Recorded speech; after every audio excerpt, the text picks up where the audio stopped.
هغه ناروغان چې د غاښونو دردونه ولري غواړو چې نن هغه ستنه کړو. هغه ناروغان چې د غاښونو درد ولري غواړو چې نن هغه ستنه کړو. د هغې د ستنې کولو لپاره یوه نقطه چې کومه ده هغه د معدې 5مه نقطه ده، کومه چې د مسکولوس مسیح ته په مخکینۍ څنډه کې د دې جامې د زاویې څخه 1.3 کن مخې ته چې دی ځای لري.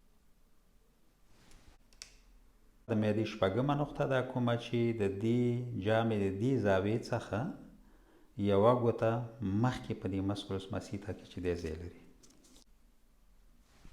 معدې 7مه نقطه ده، کومه چې د دې ارکوس سایګوماتیکوس او د انسیسورا منډیبولا ترمنځ چې دی ځای لري. دا نقطه د غاښونو درملنې لپاره او همدارنګه د نورو ډېرو ناروغیو د دردونو درملنې لپاره یوه مناسبه نقطه ده.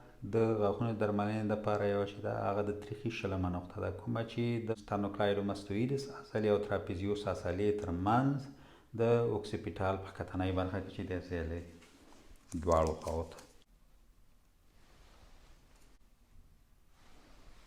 د غاښونو د دردونو درملنې لپاره بله نقطه چې کومه ده هغه د غټو کولمو 4مه نقطه ده. غټو کولمو 4مه نقطه چې کومه ده هغه د 2م متاکارپال هډوکي په منځنۍ برخه کې په مسکولوس ابډاټور کې ځای لري.